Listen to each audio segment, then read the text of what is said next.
So last time this problem was given to you. Okay, so let's solve this problem first.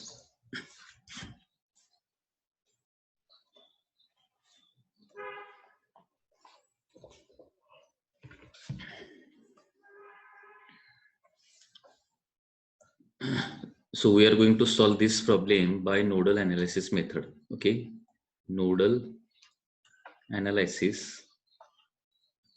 method. Nodal analysis method मध्ये काय करायचं, कुठल्याही एका पॉइंटला 0 volt assume करायचं. म्हणजे हा जो पॉइंट आहे it is assumed as 0 volt. So on this side it is किती येणार, बॅटरीचा निगेटिव्ह टर्मिनल 0 व्होल्टला असेल तर पॉझिटिव्ह टर्मिनल येणार आहे 5 व्होल्ट. त्याच्यानंतर 0 व्होल्ट इथं पण बॅटरी आहे आणि निगेटिव्ह टर्मिनल 0 व्होल्टला असेल तर पॉझिटिव्ह टर्मिनल येणार आहे 20 व्होल्ट. त्याच्यानंतर बॅटरीचं पॉझिटिव्ह टर्मिनल जर 0 व्होल्टला असेल तर निगेटिव्ह टर्मिनल येणार आहे -10 व्होल्ट. ओके, नो आता कॅपॅसिटरच्या पलीकडे गेल्यानंतर काय होणार, व्होल्टेज चेंज होणार आहे. So at this point voltage is suppose x. आता इकडचा चार्ज सपोज Q1 असेल, इकडचा चार्ज सपोज Q2 असेल आणि इकडचा चार्ज काय असेल Q3 असेल. तर Q1 plus Q2 plus Q3 is equal to काय येणार आहे 0 येणार. Now Q is nothing but CV. Charge is nothing but CV. तर Q1 किती होणार बघा, 6 into x minus 5. x minus 5. Reason काय लक्षात आलं ना, because capacity is 6 and PD potential difference. Okay, 6 च्या एका साईडला पोटेन्शियल आहे x, दुसऱ्या साईडला आहे 5. So x minus 5 plus Q2 हा चार्ज किती येणार आहे, Q2 means capacity is 3 and potential is x minus 20 plus Q3. Q3 हा चार्ज काय येणार आहे, कॅपॅसिटी इज 4 आणि PD is x minus -10, that is x plus 10. This is equal to 0. So solving this, 6 into x, that is 6x minus 6 into 5, 30 plus 3x minus 60 plus 4x plus 40 is equal to 0. Now this 6x, 3x, 4x, 13x, 6 plus 3, 9, 9 plus 4, 13. Minus 30 minus 60, that is minus 90, minus 10, 90 plus 40. So minus 50 is equal to 0. And therefore 13 is x is equal to 50 by 13. So x is approximately 4. Okay, x is approximately equal to 4. And therefore now we have got the value of x. So approximate value of 63, approximate value. So this is approximately 4. Okay, it is not exactly 4, it is slightly less than 4. So approximately 4, we can calculate approximate value now. So Q1 is equal to 6 into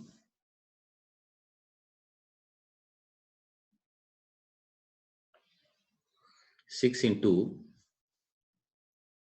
PD will be of 1 volt, na? Because on one side x means 4, on another side 5 means another side 5. Okay, so 5 minus 4, that is equal to 1 will be the PD. So approximately 6 microfarad or slightly less than 6. Q2 capacity is 3 microfarad and PD is on one side it is 4, on other side 20. So PD will be 16. 48 micro not microfarad, it is microcoulomb, sorry, it is charge. Okay, and Q3 capacity is 4 and PD will be on left hand side it is 4, on right hand side -10, so potential difference will be 14. So 56 microcoulomb. So in this way, the solution of problem will be there. याच्यामध्ये कुणाला काय doubt आहे का?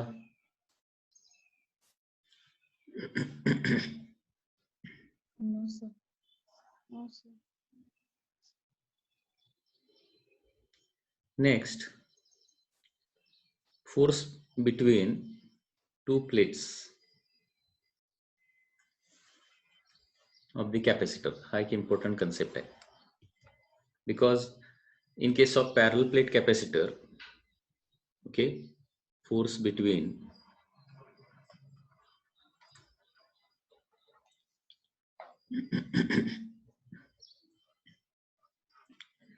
two plates of capacitor याचे फॉर्म्युले आपल्याला आता मिळवायचे आहे. कॅपॅसिटरच्या दोन प्लेट ज्या असणार आहेत त्याच्यामध्ये one plate is positively charge, another plate is negatively charge. Okay, and there is always attraction between positive and negative, and therefore there will be certain force of attraction between the plates of the capacitor. Okay, so that force we are going to write now.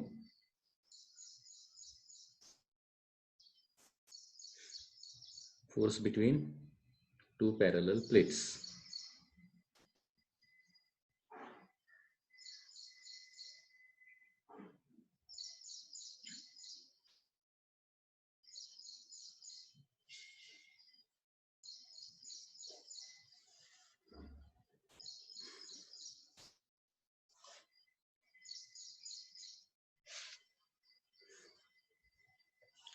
Now, in electrostatic, force is given by formula electric intensity into charge.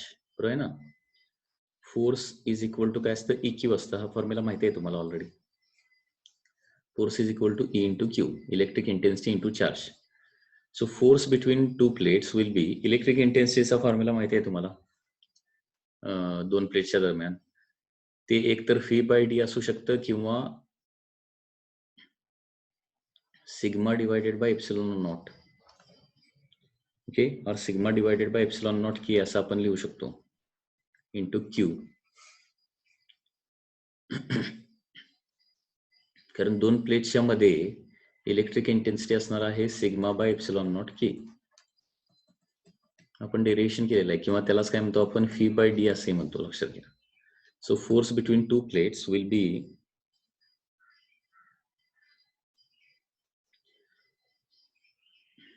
sigma means charge divided by area, q divided by area na, epsilon naught k into q as it is. So force is nothing but q into q, that is q square. इथे चार्जच्या ठिकाणी capital q वापरूया.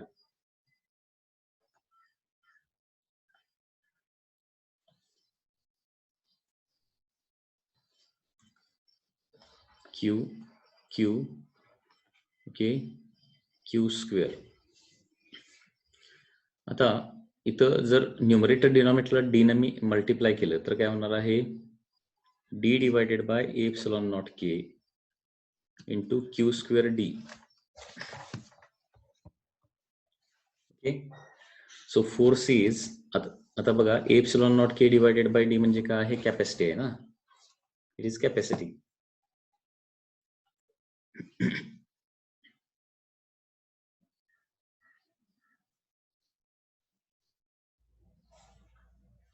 एक minute. हा, तर याच्यासाठी electrostatic मधला दुसरा एक फॉर्म्युला वापरूया. इलेक्ट्रोस्टॅटिक मध्ये दुसरा फॉर्म्युला काय आहे? Force acting on charged conductor.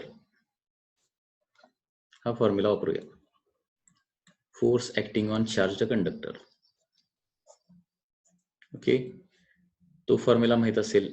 It is the force नाही, ऍक्च्युली फोर्स पर युनिट एरियाचा फॉर्म्युला आहे तो. ओके, सो स्मॉल एफ चा तो फॉर्म्युला आहे. फोर्स पर युनिट एरिया आठवतोय का बघा formula? Half E square epsilon naught K. म्हणजे एखादा कंडक्टर जर चार्ज असेल तर त्याच्यावर फोर्स किती असतो? F by A किती असतं half E square epsilon naught K and therefore force is given by formula half E square epsilon naught K into A. परत हाफ E square जे आहे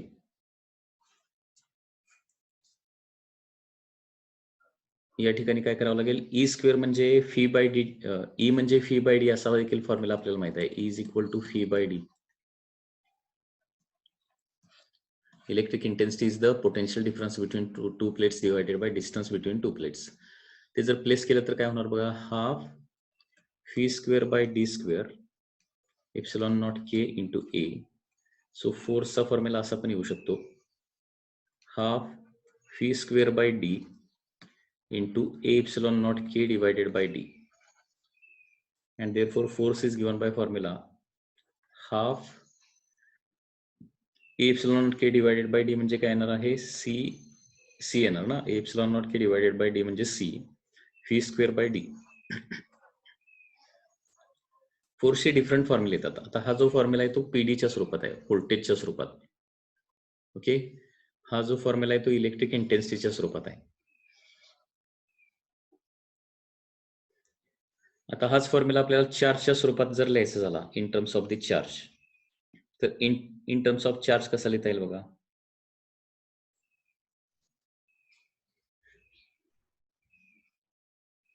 इन टर्म्स ऑफ चार्ज जर लिहायचं झालं तर असं होणार हे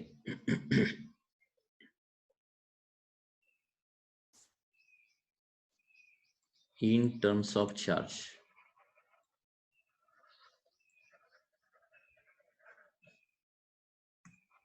force is given by formula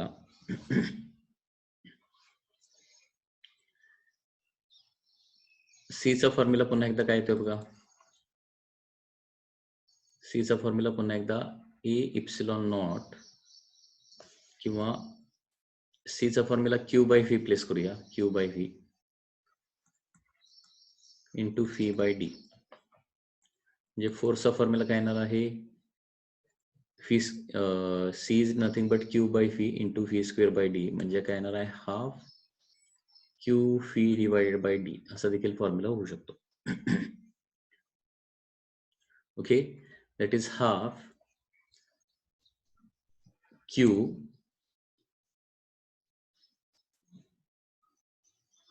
आता E म्हणजे काय असतं पुन्हा एकदा phi by D मग हे फी रिप्लेस केलं phi is equal to E into D ने रिप्लेस केलं तर फॉर्म्युला काय होणार F is equal to half Q phi काय येणार आहे ईडी डिवायडेड बाय डी येणार ना सो हाफ क्यू इंटू कारण phi is equal to E into D half Q into E असा फॉर्म्युला येऊ शकतो हाफ क्यू इंटू ई आणि ई म्हणजे आणखी एक फॉर्म्युला आहे that is nothing but sigma by epsilon naught K हे पण प्लेस करू शकतो इथं half Q sigma by epsilon naught K आणि सिग्मा म्हणजे परत क्यू बाय एरिया येणार म्हणजे Q square divided by A epsilon naught K Q square divided by epsilon naught K हा देखील फोर्सचा in terms of charge and other quantities येऊ शकतं. आता इन टर्म्स ऑफ चार्ज हा फॉर्म्युला जर बघितला इन टर्म्स ऑफ चार्ज बाकीचं कॉन्स्टंटच आहे ना half is constant A is constant epsilon not constant K is constant तर इन टर्म्स ऑफ चार्ज काय येणार आहे म्हणजे कॅपॅसिटरचा जर चार्ज कॉन्स्टंट असेल तर काय होणार आहे इफ क्यू इज कॉन्स्टंट कॅपॅसिटरवरचा चार्ज जर कॉन्स्टंट असेल तर force is independent of distance येतं कारण स्मॉल डी इथं कुठंही टर्म दिसत नाही independent force is independent of distance between plates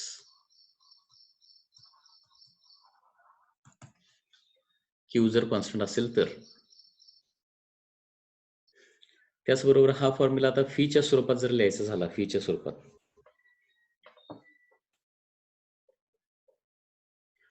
फीच्या स्वरूपात लिहायचा झाला म्हणजे फी एरिया वगैरे या स्वरूपात जर लिहायचं झाला तर फोर्सचा फॉर्म्युला आता हा जो आलेला आहे ना, हा क्यू स्क्वेअर म्हणजे सी व्ही स्क्वेअर पुन्हा एकदा ठेवतो, C square V square divided by A epsilon naught K. So force is equal to half C square म्हणजे A square epsilon naught square K square divided by D square into V square divided by A epsilon naught K. सीचा formula परत इथं ठेवलेला आहे, A epsilon naught by D. So force is equal to याच्यातलं एक ए epsilon naught के जे आहे ते कॅन्सल होईल. So half A epsilon naught K divided by D square into V square येणार आहे. So in terms of phi जर म्हटलं तर याच्यामध्ये आता इफ फी इज कॉन्स्टंट असेल, इफ फी इज कॉन्स्टंट म्हणजे पीडी कॉन्स्टंट असेल तर काय येणार आहे, force is inversely proportional to D square असणार आहे. Force is inversely proportional to D square.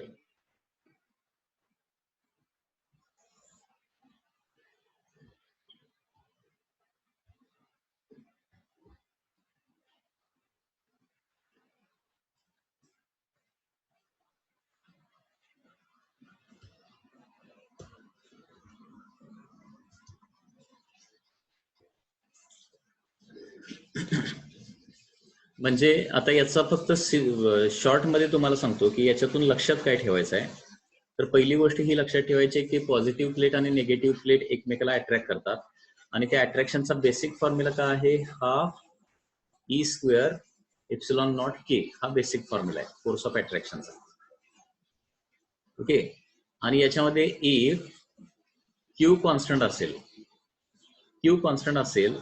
तर then force is independent of distance असतं, हे लक्षात ठेवायचं. या फक्त गोष्टी व्यवस्थित लक्षात ठेवा. जर क्यू कॉन्स्टंट असेल म्हणजे चार्ज जर कॉन्स्टंट असेल तर फोर्स काय असणार आहे, इंडिपेंडंट ऑफ डिस्टन्स असणार आहे. आणि हे चार्ज कधी कॉन्स्टंट असतो, in case of isolated capacitor.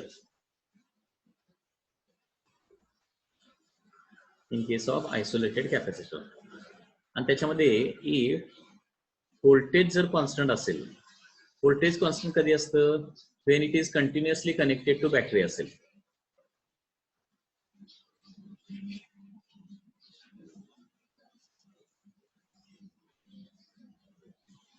कारण बॅटरीला कंटिन्युअसली कनेक्टेड असेल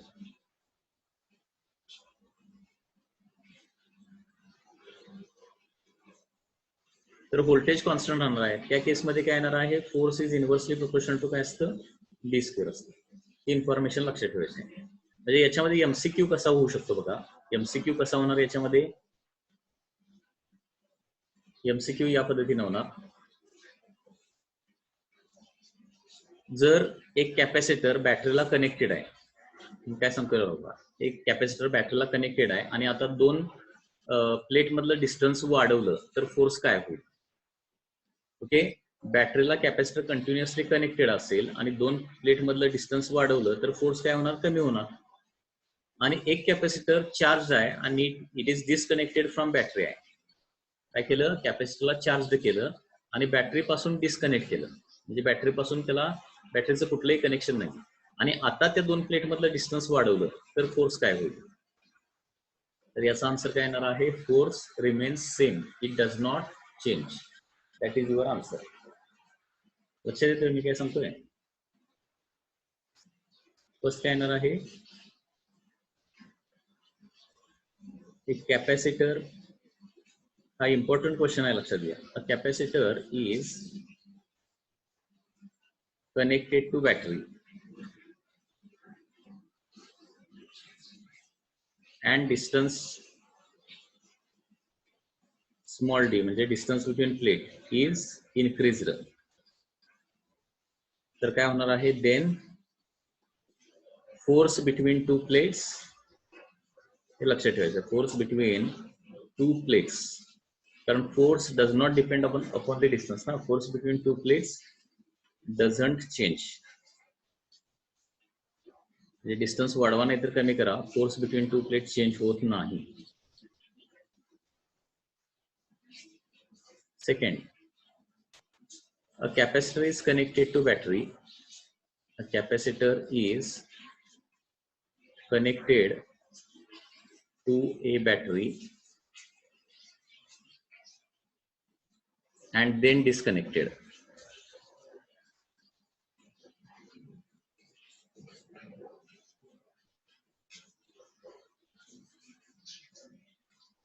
सॉरी, उलट झालं काय हे? क्यू जर कॉन्स्टंट असेल म्हणजे आयसोलेटेड कॅपॅसिटर असेल तर काय होतं, force is independent of distance. Capacitor is continuously connected to battery असेल आणि डिस्टन्स इन्क्रीज केलं तर काय होणार, force between two plates decreases पाहिजे इथं, डिक्रीजेस, सॉरी,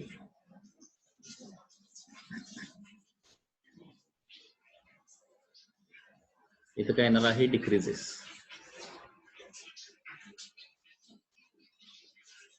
कॅपॅसिटर बॅटरीला जर कनेक्टेड असेल म्हणजे बॅटरीला कनेक्टेड राहते म्हणजे फी कॉन्स्टंट राहतं आणि फी कॉन्स्टंट जर राहत असेल तर काय होतं, डिस्टन्स वाढल्यावर फोर्स डिक्रीज होतो.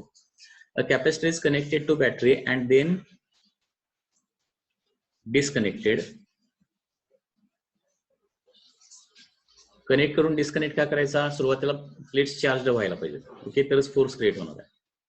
Okay, capacitor is connected to battery and disconnected and now distance between plates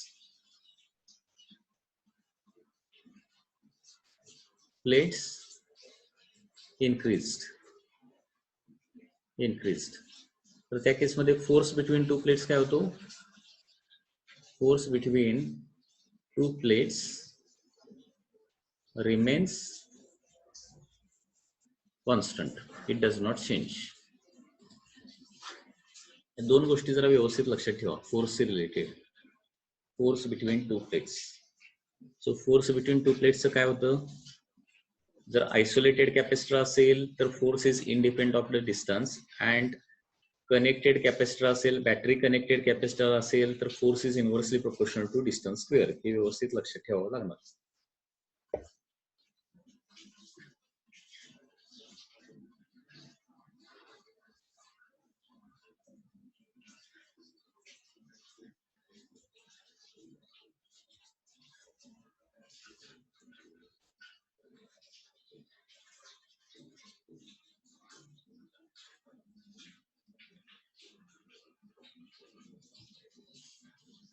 and last point of this chapter म्हणजे एकच पॉइंट याच्यामध्ये आता राहतोय, Van de Graaff generator. Van de Graaff generator, okay. आता van de Graaff generator जे आहे त्याची diagram कशी आहे आणि कन्स्ट्रक्शन वर्किंग कसं आहे लक्षात घ्या.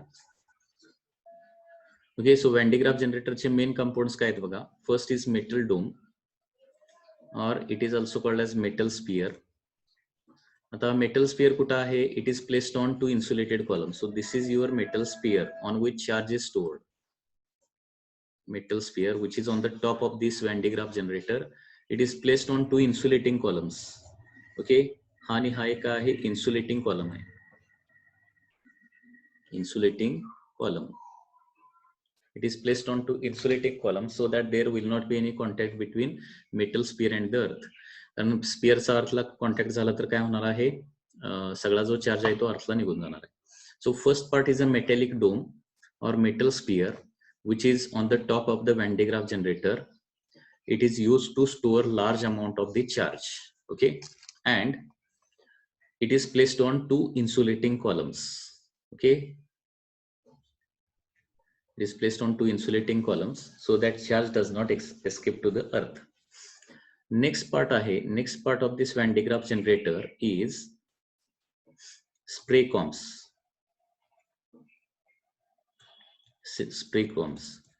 ओके, किंवा स्प्रे कॉम म्हणण्यापेक्षा त्याला मेटल कॉम्स म्हणूया. Next part is metal corms.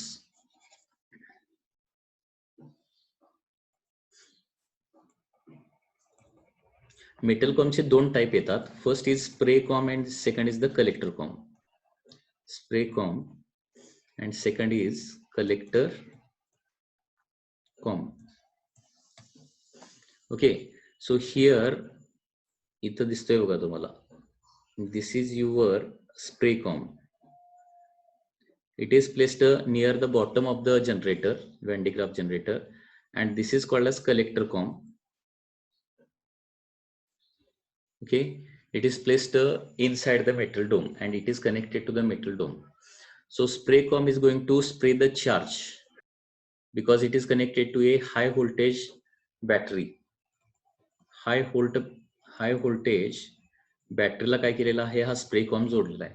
आणि कोरोना डिस्चार्ज या प्रिन्सिपल नुसार काय होतो, हा स्प्रे कॉम जो आहे तो काय करतो, पॉझिटिव्ह चार्ज स्प्रे करतो. ओके, कारण हे जे कॉम्ब असतात लक्षात घ्या, फॉर एक्झाम्पल हा सर्क्युलर असा असेल, इट कन्सिस्ट ऑफ स्पाइक्स. बॅटरीच्या साहाय्यानं काय केलं जातं, या मेटल कॉमला काय केलं जातं, चार्ज दिला जातो. तुम्हाला माहिती आहे की चार्ज कुठं स्टोअर होतो, कमी रेडियसच्या एरियावर स्टोअर होतो. म्हणजे या स्पाइक्सवर काय होणार आहे, चार्ज स्टोअर होणार. आणि कमी एरियामध्ये खूप चार्ज स्टोअर झाल्यामुळे काय होतं, इथं सराउंडिंग गॅसचं आयोनायझेशन होतं आणि त्याच्यामुळे काय होणार, याच्यातून पॉझिटिव्ह चार्ज जे आहे ते रिपेल होतात आणि ते स्प्रे केल्यासारखं आपल्याला वाटतं. म्हणजे इथं पॉझिटिव्ह चार्ज जो आहे तो काय केला जातो, स्प्रे कॉम मधून पुढे स्प्रे केला जातो. म्हणजे पॉझिटिव्हली चार्ज आयन्स थोडक्यात पुढे स्प्रे केले जातात. ओके, आणि कलेक्टर कॉम जो आहे ते पॉझिटिव्हली चार्ज आयन्स म्हणजे पॉझिटिव्ह चार्ज काय करतो, कलेक्ट करतो आणि तो मेटल स्फिअरला देतो आणि म्हणून त्याला काय म्हणायचं, कलेक्टर कॉम असं म्हणायचं. Third important part is pulley and belt drive. Okay, so there are two pulleys. This is pulley P1 and this is pulley P2. pulley P1 जी आहे ती काय केलेली आहे, near the bottom of generator place केलेली आहे. आणि pulley P2 जी आहे, P1 कुठं आहे, near the bottom of generator, आणि P1 कुठं आहे, इनसाइड मेटल डोम आहे. Okay, it is inside metal dome and a belt of insulating material is continuously running over the two pulleys. P1 आणि P2 वरून काय केलेलं आहे, इन्सुलेटिंग मटेरियलचा एक जो बेल्ट आहे तो बेल्ट काय केलेला आहे, रन केलेला आहे. ठीक आहे, स्प्रे कॉम मधून काय होणार आहे, चार्जेस पुढे स्प्रे होणार. ओके, आता तुम्हाला माहिती आहे की पॉझिटिव्ह चार्ज आणि न्यूट्रल मटेरियल यांच्यामध्ये काय असतं, अट्रॅक्शन असतं. पॉझिटिव्ह चार्ज काय होतो, त्या बेल्टला चिकटतो. बेल्ट रन झाल्यानंतर काय होणार आहे, along with this belt positive charge is carried upward near the collector com. आणि कलेक्टर कॉम काय करतो, तिथं आलेला पॉझिटिव्ह चार्ज जो आहे तो काय करतो, ऍक्सेप्ट करतो आणि तो मेटल डोमला देतो. आणि अशा प्रकारे ही पुली अँड बेल्ट ड्राईव्ह जी आहे ती रन होते. सो P1 जी आहे ती ड्रायव्हिंग पुली असते, याला मोटर जोडलेली असते. आणि P2 ऑटोमॅटिकली काय होणार आहे, P1 मुळे आणि बेल्ट मुळे रोटेट होणार. So P2 is a driven pulley. Okay, and still tank. So this whole arrangement is enclosed in a steel tank. एका स्टील टँक मध्ये सगळे अरेंजमेंट एनक्लोज केलेले आहे आणि which is filled with high pressure gas. High pressure गॅसच्या साहाय्याने काय केलेलं आहे, ते फिल केलेले आहे. म्हणजे आतला गॅस काढून टाकलेला नाही, महत्वाची गोष्ट इथे ते गॅस भरलेला आहे हाय प्रेशर त्या स्टील टँक मध्ये. So these are the main 4 parts of the Van de Graaff generator. लक्षात आलं का बघा, मेटल डोम किंवा metal sphere which is placed on the top of the Van de Graaff generator. Okay, it is placed on 2 insulating columns. It is used to store large amount of the charge. Next is metal combs. There are two types of metal comb, spray comb and collector comb. Spray comb is situated near the bottom of generator and it is connected to a high voltage battery of the order of 10,000 volt. And due to this high voltage, it is going to spray the positive charge on the belt. Okay, collector comb is placed inside a metal dome or metal sphere and it is connected to the metal sphere. Okay, next is pulley and belt drive. There are two pulleys, P1 and P2. P1 is placed near the bottom of generator, P2 is placed inside metal dome and belt continuously runs over the two pulleys. P1 is driving pulley, P2 is driven pulley. Okay, the spray comb sprays positive charge on the belt. That positive charge sticks to the belt and it is carried to the collector comb, where collector comb collects that positive charge and it is transferred to the metal dome. And in this way, when Van de Graaff generator is continuously run, म्हणजे हा continuously run केल्यानंतर काय होणार आहे, metal sphere वरचा charge वाढत वाढत वाढत वाढत जाणार आहे. लक्षात, मेटल स्फिअर वरचा चार्ज काय होणार आहे, कंटिन्युअसली वाढत जाणार आहे. So this is construction and working of Van de Graaff generator. त्याचबरोबर याच्यामध्ये आणखी एक तुम्हाला दिसत असेल, याच्या आतमध्ये काय केलेलं आहे, व्हॅन डे ग्राफ जनरेटरच्या आतमध्ये एक इव्हॅक्युएटेड आणखी एक छोटासा चेंबर आहे, इव्हॅक्युएटेड चेंबर. याच्यामध्ये या इव्हॅक्युएटेड चेंबर मध्ये हा छोटासा दिसतोय बघा इथं. त्याच्यामध्ये काय केलेलं आहे, ज्या चार्जला आपल्याला ऍक्सलरेट करायचं आहे ते चार्जेस इथं ठेवायचे. म्हणजे फॉर एक्झाम्पल इथं प्रोटॉन ठेवला, या प्रोटॉन ठेवला आपण या चेंबरमध्ये, तर प्रोटॉन आणि मेटल स्फिअरवरचा पॉझिटिव्ह चार्ज यांच्यामध्ये रिपल्शन क्रिएट होतं आणि त्या रिपल्शनमुळे काय होणार आहे, हाय वेलॉसिटी इलेक्ट्रॉन जे आहेत ते या पाथनं इथून खाली येतात. लक्षात घ्या.